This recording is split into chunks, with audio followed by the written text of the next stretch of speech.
to us live for a comedy hour. He's doing stand-up comedy. He's got about 16 different costumes he's going to change into. He is a Chappist, so be nice to him. He was a Marine, so you can be mean to him. So he did steal my birthday, 10 November. I'm still upset about that. Outside of that, with that, you can introduce yourself if you want any further away, and look forward to having that year. That's mine, thank you. Yeah. Well, yes, good evening and welcome to our monthly meeting of the Westerners here. I'm filling in since there was a gap in our speaker series unexpectedly. And so as I go along, if you remember a joke that seems, kind of brought to mind, audience participation is encouraged here because I'm putting this together kind of on the fly.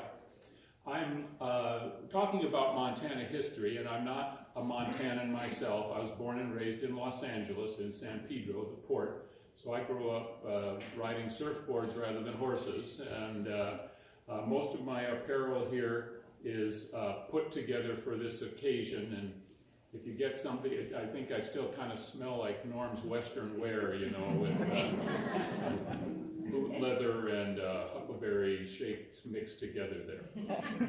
But I moved here after I retired from the government. I married a Montanan when I was in college, and when I had finished my career in the government, we had a chance to move back to her mountains here in Montana, where she grew up, and so we're settled in Whitefish now.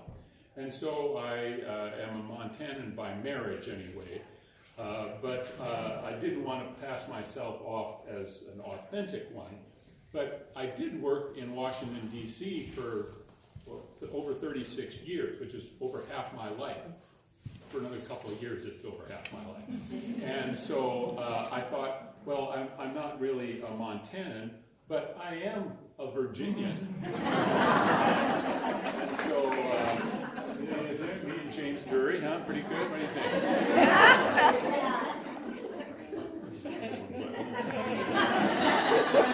All right. So, and again, I worked in Washington, D.C. for 36 of over 40 years in the government.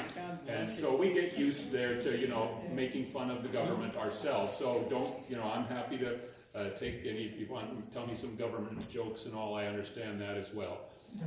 We made them ourselves. I worked in the Pentagon for the Defense Department most of my time. And, we called the Pentagon the Puzzle Palace and things like that, and other government agencies as well. I remember I was walking across the mall one time, and a man stopped me and says, "Where's the Department of Labor?" I said, it's the white building over there. He said, "Wow, that's a big one. I wonder how many people are there, how many people work in there?" And I said, "About half." So we're used to that kind of abuse in the government, and I'll take more of it if it fits in with your own sense of humor. Well, when I came to visit Montana to see my in-laws, this was a very familiar picture. Anybody recognize the name or the artist? Charlie Russell. Laughter kills lonesome. Laughter kills lonesome. And that hung over the fireplace in my father-in-law's home, and was a centerpiece of his life, because his grandfather had come to Montana back in the early 1860s. He'd drifted west from New England, where he'd been raised, and then got hired by a cattle drive to help move some cattle up what became the Bozeman Trail. And in about 1863, got up to the area around Virginia City, and then eventually Diamond City, where he was working there. And so his entry into Montana was with the cattle drive. And so he had some cowboy stories to tell from that time in his life, of course. And one of the things, of course, that the title of the picture suggests is laughter kills lonesome. People in places like Montana doing hard work like cattle drive it helps to have some humor. And so that's part of that culture, and every culture has some humor to it, and that's what we're kind of studying a little bit this evening here. One of the obvious places for humor in cattle drive is the new guy, right? Tenderfoot, you know, well, howdy, pilgrim, right? That kind of thing. And Charlie was subjected to a certain amount of that, he said. He remembered he was suffering from chapped lips. And one of the other fellows said, well, you got your horse here, don't you? And he said, well, yeah, what was it? Well, you just go out there to your horse, lift his tail up, and give him a big kiss right there. He says, well, that'll cure my chapped lips? He says, well, it might not cure them, but it'll keep you from licking them so much. So, now, a lot of the humor, of course, around the cattle drive is poking fun at each other, and one of the things that they poke fun at quite a bit, of course, is the food. And so to protect the poor cook from abuse, they have what they call the chuck wagon rule, which is if you complain about the food, you have to cook the next meal. Okay, so, well, then that seemed fair, and I was checking into it, and I found that in the American, the humor of the American cowboy, they have a talk about one of the cowboys who came up there and apparently violated the chuck wagon rule. He said, in recounting it, he said, the cook handed me a plate of what he called bacon, eggs, biscuits, and gravy, but the only thing I could recognize was the plate. So I told him, these eggs cackle when I try and cut them. Half of this bacon piece is burned and the other half is raw. The biscuits are so gooey, you could use them for caulking compound, and I can cut the gravy into bite-sized squares to chew on while I'm riding drag. Just the way I like it. So he didn't break the chuck wagon. A lot of cow and humor, and a lot of humor all around the world, deals with hyperbole, of course. And Charlie recalled that one fella had told about when he had a job working as a bartender out west. And so he took the job. He hadn't had much experience in it, but the owner said, don't worry about it. You just pour the drinks for the fellas and collect the money. Friday is payday, and so the miners are going to come in, and the lumberjacks and all. They get into some fights and all, and it's not a big deal, but just stay out of the way.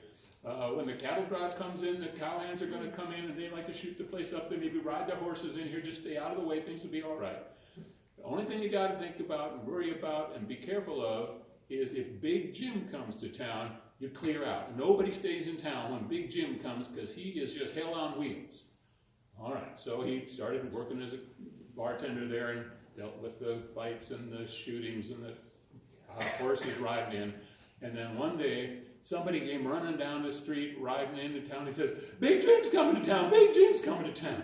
And everybody runs for the door, including the bartender. And so they're heading out the door, but he gets knocked down, and he's knocked unconscious, apparently, because he wakes up a few minutes later, and the place is empty, and he goes outside, and down the street comes a big buffalo driving down the street with a guy on top of it, huge man with a big old beard, and he's whipping this buffalo with a rattlesnake, you know, and he comes riding up right in front, pulls back on the buffalo's horns and stops him, gets off, hits him in the head and knocks him over down, and he comes stomping into the bar there, picks up the bartender, says, give me a drink.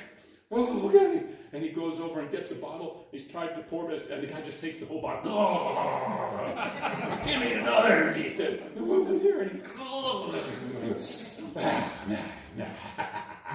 he says, do you want another one, sir? Not me. He says, I'm getting out of here. Haven't you heard? Big Chip's coming to town.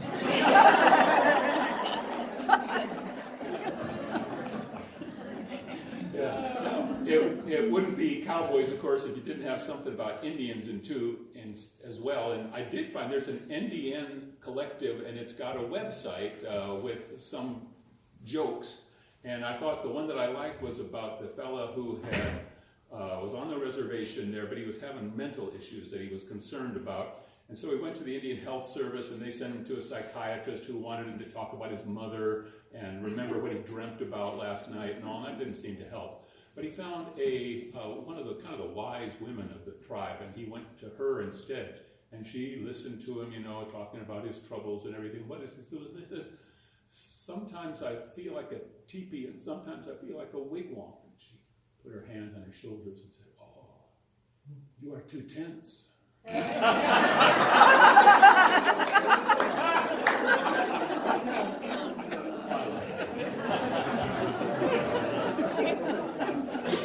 The other one they had was a Lakota who was a rancher out in eastern Montana, and he'd gone into the bank to get a loan, and they had him filling out papers and something. Well, what do you have for collateral? He said, "Well, I've got 500 head of horses," and they checked, and he did. And they said, "Oh, fine, give him the loan." So they gave him the loan, and a month or two later, he came back with big water bills and paid it all off in cash there. And he had plenty of money left, and so they said, "Sir," he says, "we'd be happy to take that money and keep it in the bank here for you on account." And he says, "Well, yeah, maybe so. How many horses you got?" Well, of course, the good times couldn't last forever for the cowboys, and eventually what happened was the railroad came through, and there was a lot of concern. Well, you can see from a picture like this what the cowboys' view of a railroad engine was. It's this monster that's coming through and is going to destroy everything around here. It's 1883 that the Transcontinental Railroad, the first one, went through Montana, cut the state right in half. It was a territory then, of course. Cut it right in half. The North and the South aren't talking to each other. You can't get the cattle to cross through. They kill the cattle. The cattle don't know how to get out of the way. That cow catcher on the front doesn't catch any cows. It kills them. And so they're very upset about this. But, of course, the railroad people are equally dismissive of the cowboys and their concern. This, after all, is cutting-edge technology. And I mean, this is a marvel of mechanical engineering. And to think that we're going to hold this up because these guys want to keep riding their horses is ridiculous. And they have a description in here of one of the ways that the railroaders got back at the folks who were riding the train with their cattle and so forth, taking them to market. They had sleeper cars, of course, where they had two bunks, an upper and a lower bunk, and you could buy either one, but of course the lower one being easier to get into was a little bit cheaper. And so this cowboy comes back there having gotten his cattle settled, and he wants to get a bunk in the sleeper car. And he's talking to the fellow in charge there, the conductor and so forth, and he explains to him, says, "The lower is higher than the upper. The higher price is for the lower. If you want the lower, you will have to go higher. We sell the upper lower than the higher. In other words, the higher is lower. Most people don't like the upper, although it is lower on account of being higher. When you occupy an upper, you have to go up to go to bed, and down when you get up. You can have the lower if you pay higher. The upper is higher than the lower because it's higher.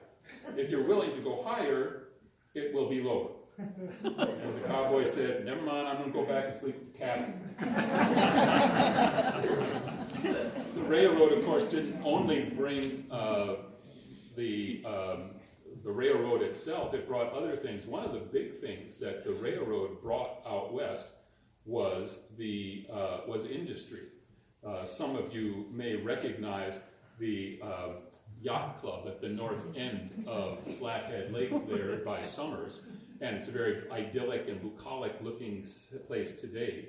But back at the turn of the 19th into the 20th century, that was a big industrial place where they had a big mill that was taking lumber that would be floated down the river there and into this pond. So they've got a pond there where they can keep the logs until they're ready to take them into the sawmill there.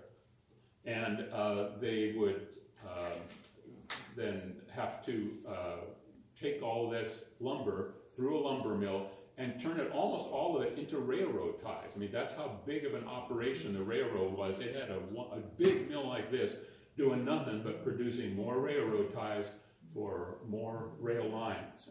There was a spur on the line, road went right down to Summers, where they would put the ties on the train there and send them off to wherever they were laying track that week. Now, to get all that lumber, of course, they could float it down the river like the Flathead or the Swan, but they had to have some lumberjacks, and they would go out and clear the place. This is Whitefish, and what's the nickname of the town of Whitefish? Stumptown. Now you know why. Look at that. They've gone in there, and they would just cut it down. And you know, this isn't like it only happened way back then. I mean, we have people here, I know I've heard our historian, Rick Hull, talk about the fact that here in this part of Montana, within living memory, we used to clear cut sections right up to the edge of the section line, square miles at a time. And so this Stumptown picture here then is the sort of thing that brought a lot of people out here to work in the lumber industry. My Uncle Torvald had done some lumbering back in the North Woods there in the Midwest, and he came out for a while to get in on it, and was being asked if he had any experiences. Oh yeah, sure, he says, I worked in the lumber mill there back there in the North Woods, yeah. And before I came here from Norway, then I went down to the Sahara forest, and I worked there too. Sahara, I think it's the Sahara Desert. Yeah, well, now.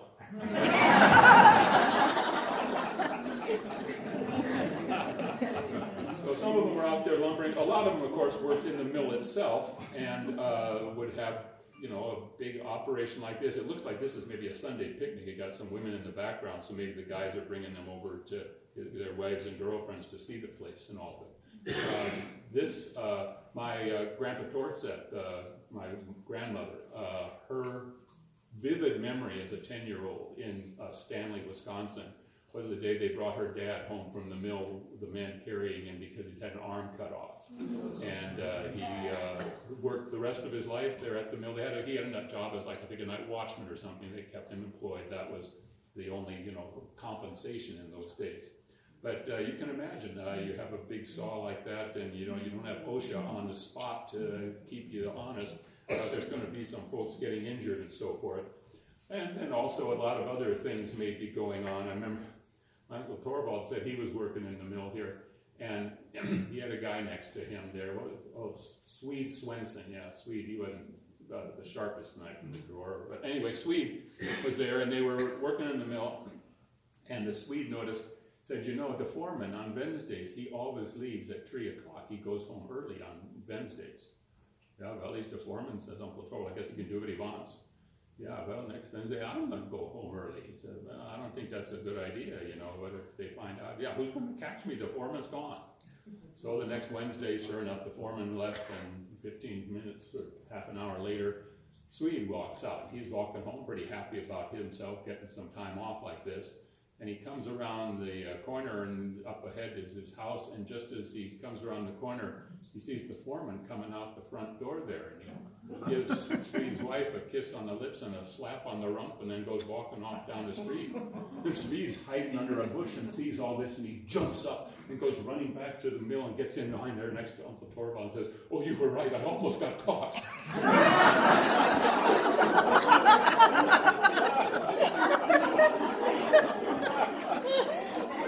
Another thing that the railroads brought, of course, was farmers, homesteaders.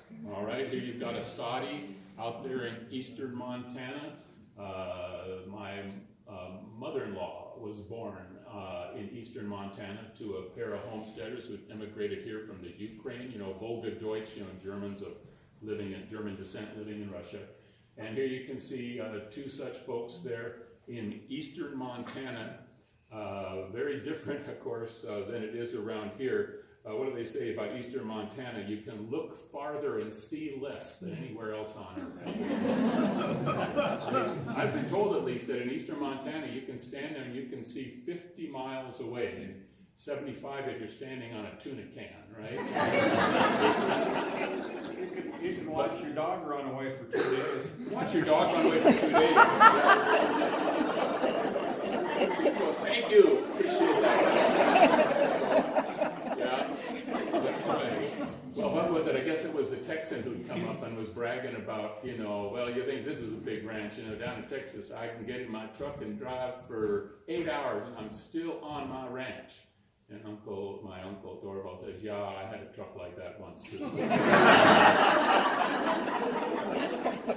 One of the things, what is the meteorological characteristic of eastern Montana that you hear about all the time? The wind. That's right, the wind. All right. And the homesteaders had to deal with that. One of the tricks they tell me is that, we had to feed the chickens buckshot so they didn't get blown away. And it's really hard to put up fences they'll hold because the animals just bust through them because the wind blows so hard that all the barbs get pushed down to the end of the wire and they just push yeah, crazy. Now, on the other hand, there were some good things that having homesteaders or ranchers or farmers in eastern Montana did. One of the things that brought in was families, and families means girls. And that, of course, was quite the thing that even the cowboys were excited about that because, these big old country farm girls, that go out to throw the cow over the fence some hay, but the farm girls would run into a cowboy and things would happen. You've got that whole series of jokes I'm sure you've heard about, the farmer's daughter jokes. There's a whole genre there and all. And as I say, for cowboys, girls had been about as rare as clean socks in a bunkhouse and all. And so to find some women finally was, good for them, but it didn't always work out real smoothly. I think I heard about one rancher out there that had to call the doctor in town and says, yeah, doc, he says, you got to come out to the place here and take some buckshot out of the back side of my son-in-law where I shot him. He said, what? Why did you shoot your son-in-law? Well, he wasn't my son-in-law when I shot him.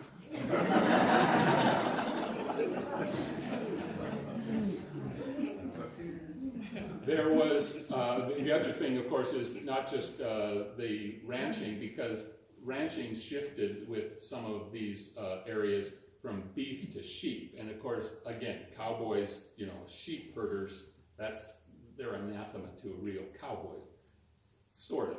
I mean, the first sheep herding done here in Montana by Westerners was done right down here in St. Ignatius by the Padres. I mean, those were the first people from Europe who did any sheep farming here.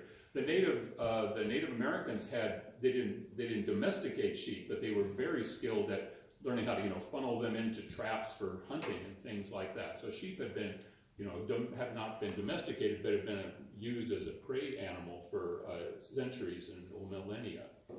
But when the cowboys got out here to eastern Montana, and it tried to turn into sheep country, you had all sorts of cowboy jokes about the nature of sheep herders and things like that. Charlie, he ended up ranching out around White Sulphur Springs, and he had one of his hands, he claimed, who'd learned ventriloquism. And so he decided to play a trick on the local sheep herder. He went down to the mercantile and got a little tin badge, for a child. He put it into a little thing like that was his badge.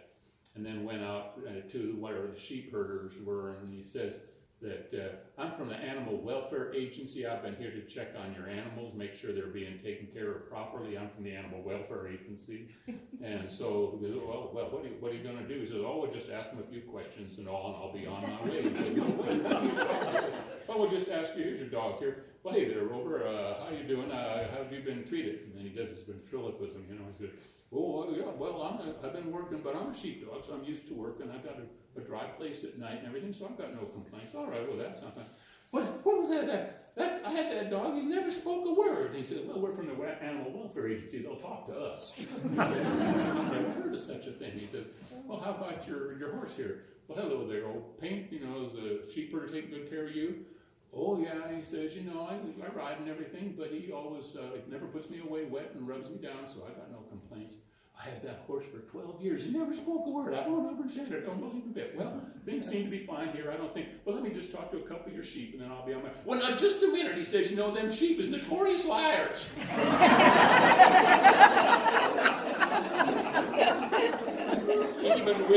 even with the jokes about sheep herding and things like that, the fact of the matter is that sheep herding paid. Maybe some of you recognize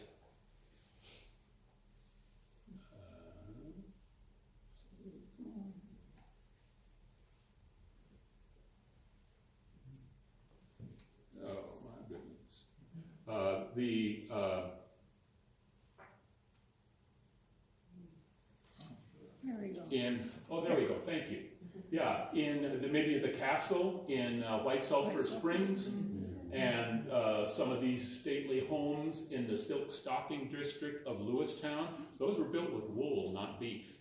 That was a big money raiser. That made a lot of money in that area, and sheep herders became respectable as a result of that. Well, maybe not real respectable. What most of the ranchers did was they ran sheep to make money, and then also ran a few cattle for respectability.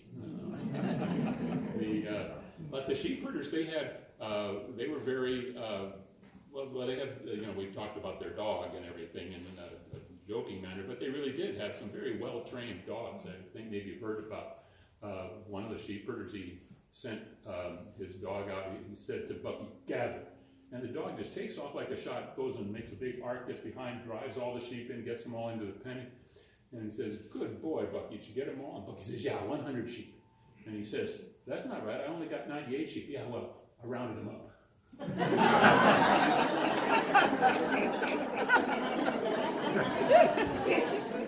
So as I say, sheep made money, and in the end that kind of counted for something. Now there's other things too that make money here in Montana, but they're not necessarily respected or appreciated for it.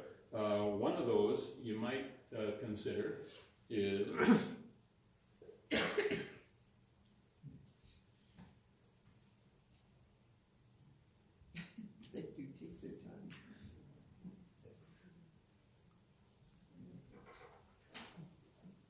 There you go. all right. We got it. When you consider all the money that tourists bring to Montana, it's a little surprising, I thought, to find a headline like that we are considered one of the least friendly states for people to come to. Maybe we figure we got such great stuff here, they'll come anyway, so we don't need to be nice to them, and that might be part of it and all. Of course, there's also, you can say that sometimes there are things that tourists do that maybe they earn their hate, if you will. All right.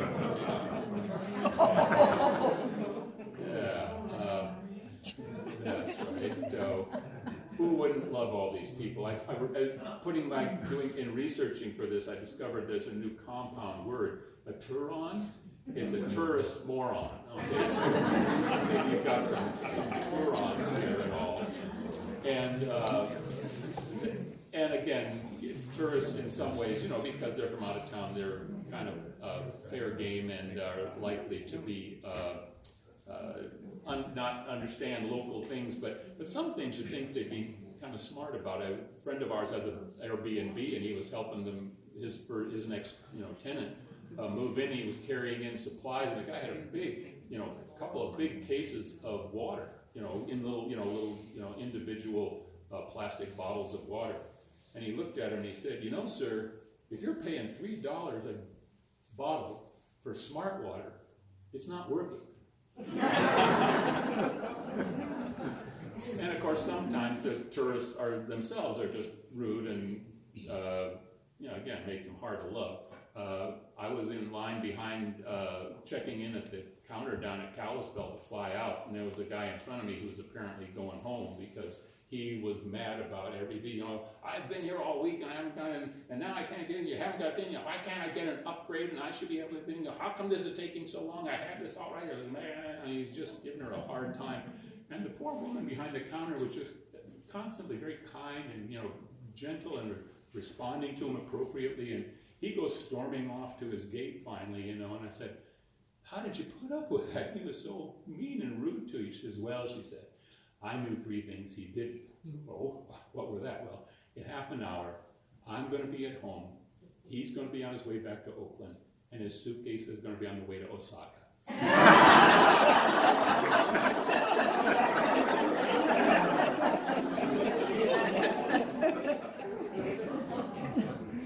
Sometimes, of course, the tourists are even, they may move here and, kind of take up residency at least part of the year and buy a ranch and things like that and maybe run for the Senate and so forth. And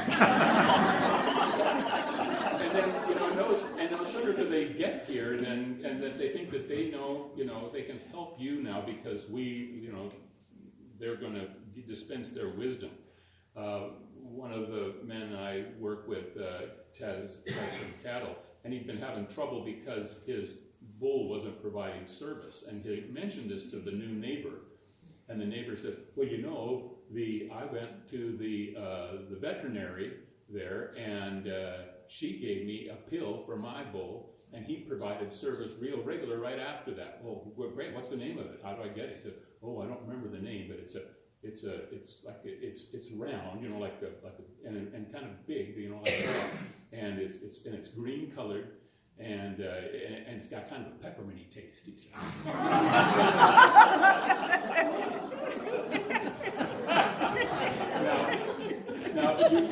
Now, most of you've heard the one about the deer crossing, haven't you? You've heard the deer crossing, Joe? Yeah. No. Oh, okay. Well, this is fella calls up. The Department of Natural Resources, or whoever it is, and the Highway Department. He says, "Yeah, this is, Joe Blow. I live at this place here, and out in front of our house, there is a bend in the road, and there's a deer crossing sign there, and there have been 3 deer killed there in just the last 3 weeks since I got here." Yes, sir. "Well, why don't you move the deer crossing to someplace else where the deer can cross more safely?" Thank you, sir. We'll get right on that. And then some things get blamed on the tourists. It's not their fault. Somebody was telling me, that it's nice here in Whitefish. It's a beautiful area. Crime, no. Except they say in August, you really need to lock your car when you're in town. I said, "But the tourist going to steal your car?" He said, "Oh, no, it's not the tourist." He says, "If you don't lock your car in August, by the time you come back, your friends will have filled it with all the tomatoes and zucchini they haven't been able to get rid of." Now, of course, all those tourists, again, it's easy to make fun of them and so forth, but you can at least take some comfort from the fact that it's an old problem. It's been around for a long time, apparently. Here's somebody, what's the point of having a movie camera if your subject won't move? And now he's moving and he's complaining about that as well. All right. Well, there's also another group that's brought some money to Montana in recent years, and I found out about them initially visiting my in-laws over in Libby. My wife was born out in Malta and then had her first 3 years of education in a one-room schoolhouse down in the Beartooth, where her father was a district ranger. But then he came to the supervisor's office up in Libby when she was in 3rd grade. And that was right about the time that they began work on the dam. And so while she was there, the population of Libby and her classes grew and grew until when she graduated from high school, it was the biggest class Libby High School has ever had. It's been going down since then.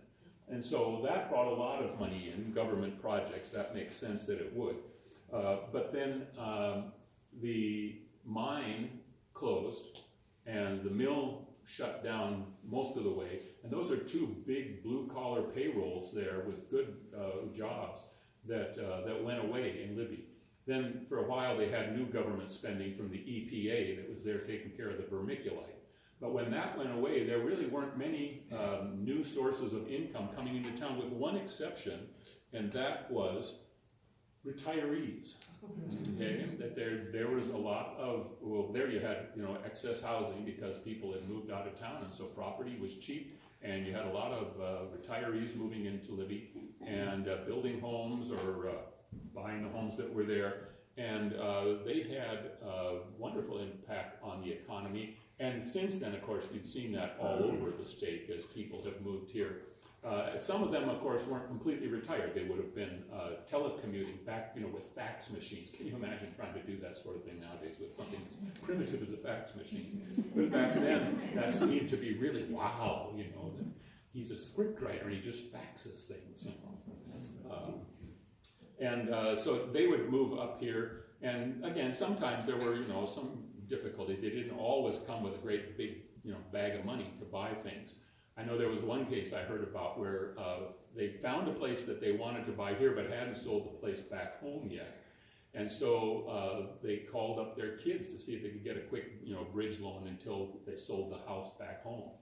And they called the daughter first, and she said, "Oh, Daddy, I'd like to help, but we're going to redo the kitchen this year, and so I've got all my money tied up in having the kitchen redone, and the kids are in private schools and things." "Okay, well, I'll ask your brother." Called him. "Oh, I'd help if I could, Dad, but I think I'm going to be offered a partnership at the firm this year, and so I need to have money to buy a partnership." All right, so they went down to the bank, and without much difficulty, they got a loan. But then they invited the kids to come for Thanksgiving, I think it was. So they came, and they're all around the table there, and they're just talking. And Dad says, "By the way, funny thing happened. I went down. I had to go to the bank, to get the loan and get paperwork and records and things like that. We discovered that your mother and I have never been married." "What? No. I mean, we saw pictures of we had the wedding service and everything, and we left the paperwork with Pastor Olson, and he was supposed to turn it in, but I think he moved away, or maybe moved and then died, but anyway, I think he must not have turned it in because there was no record of us ever having been married." Isn't that something? "So, Dad, if you and Mom have never really been, then that means that well, then, if you're not, then we and her, both of us, that means that then it's," "Yeah," says his dad, "and stingy ones, too."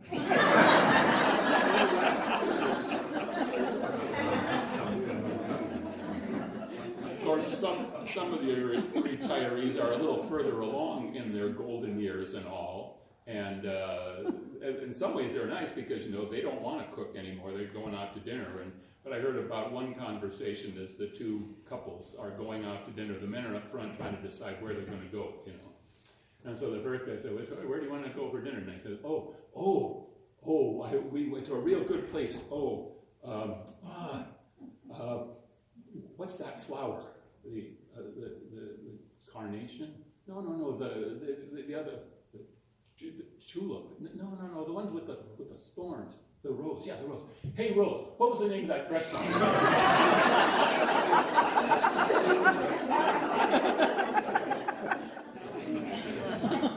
And others, of course, don't bring their wives with them. They find some here and everything. There's one guy, I think he's probably around my cohort, and in his early 70s, and he found a woman here in Montana, I think down in Missoula. I think he was there at the college. He married this 23-year-old graduate student, beautiful young woman, and very accomplished and all. And, he's in, he's well off, but I mean, it's not like she, was getting a great, a fortune and all, but especially him being as young still as he was. And he says, "How did you get her to marry you?" He says, "I lied to her," he says. "I told her I was 93.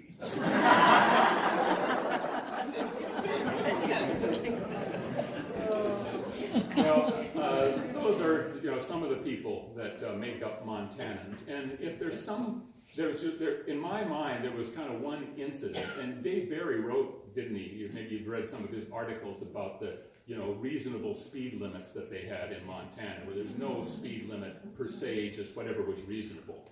But of course that wasn't always the case, and I remember when I was in college and they had the energy crisis, they changed the speed limits and dropped them all down to a maximum of 55. Everybody remember that? Some of you at least